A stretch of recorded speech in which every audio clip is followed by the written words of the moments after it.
Les Gabonais résidant en France et ailleurs ont cru bon de se regrouper au sein d'une organisation dénommée Force sociale.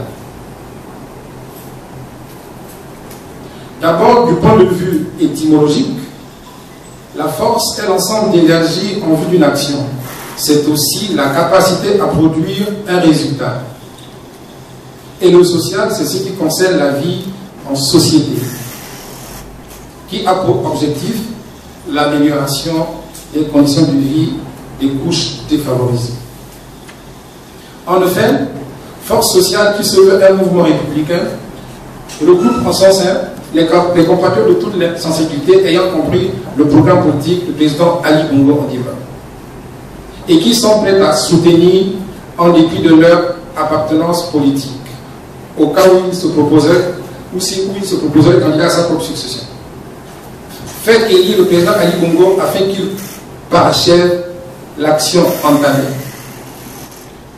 À cet égard, Force sociale se propose d'être une force de proposition pour la mise en œuvre du plan stratégique Gabon émergent sur les aspects relevés plus haut. C'est pourquoi, très chers compatriotes, conformément à l'objectif stratégique 6, qui est d'offrir une éducation de qualité de tous pour favoriser l'ascension sociale, Force sociale voudrait s'engager pour les Gabonais s'approprier la problématique du système éducatif gabonais. Les piliers de la connaissance du Gabon émergent ne pourront éclore si le pays ne dispose pas des compétences spécifiques requises dans les métiers de demain. Bois, gestion forestière, mines, métallurgie, économie numérique, tourisme. Dans chacun d'entre eux, l'absence d'une formation locale de qualité constituerait un frein à l'émergence. Chers compatriotes, le président Ali Bongo Ondimba donc et de ce fait décidé de lever cet handicap en voulant favoriser l'éclosion des écoles répondant aux standards internationaux, rassemblant aussi une zone franche dédiée à l'éducation et au pôle d'excellence. Étant installé en France depuis plus d'une quinzaine d'années, et avec certains frères et amis, comme je l'expliquais, nous avons donc construit Force sociale en commun. Chacun ici plus loin d'entre nous a son histoire, ses racines, son parcours, ses préférences, sa singularité, mais nous appartenons à la même nation, c'est-à-dire le Gabon, que nous devons tous apporter notre contribution. L'enjeu de cette campagne, de cette rencontre pour moi, qui de notre point de vue est un partage de convictions qui ne doit être sujet à des interprétations politiciennes. L'enjeu de cette rencontre, c'est-à-dire que vous et nous, va bien au-delà de nous. Cette rencontre a 8 mois d'une échéance capitale, c'est le Gabon qui gagnera et celui qui gagnera. Il n'y aura personne qui gagnera, c'est le Gabon qui gagnera. Nous allons vous partager nos convictions, vous confier nos secrets, ces secrets que nous avons gardés depuis longtemps, mais que vous avez sans doute découverts par des échanges que certains d'entre nous, que certains ont eu avec vous. Nous prenons chacun regard, comme je l'ai dit tout à l'heure là, d'une présence assez chaude. Ce n'est pas seulement le Gabon. L'Afrique francophone d'une manière générale et notre pays en particulier doivent être attentifs à l'évolution du monde. Ne pensons pas seulement que le monde c'est Kingele, le monde c'est Mébouleux, le monde c'est Ndéndé, mais le monde c'est tout le monde entier. Ça bouge de la même manière partout. C'est pourquoi nous avons créé ce mouvement pour faire regarder à d'autres personnes l'autre monde. Ce mouvement ne pourrait pas être un pamphlet ou une méchanceté comme qui que ce soit.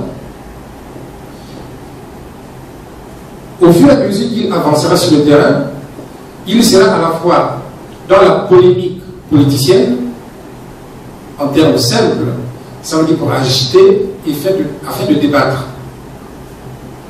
On va dire, comme on dit au village, mais ça c'est quoi? Politicienne, polémiquée.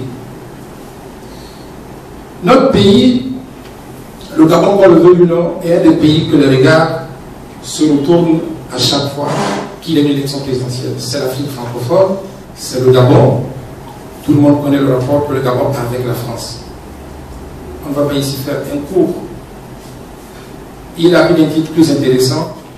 Je ne voulais vexer personne. que le Cameroun,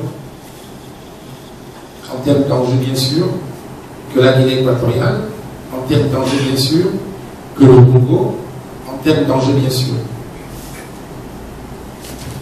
Force sociale a une proximité affective avec les populations du PAM.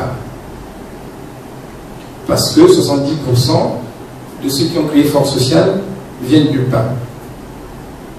Je citerai moi-même quelques initiatives.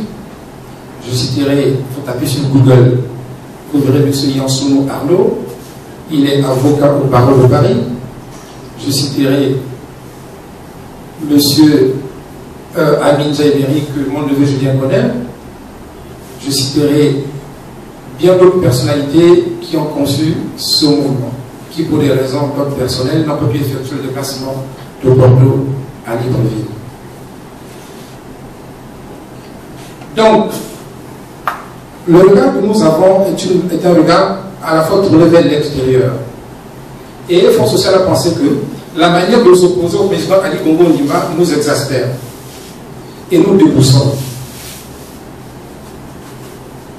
Comment imaginer être gouverné encore demain par des personnalités qu'on le veut ou non, parce que là nous tombons dans le vif du sujet.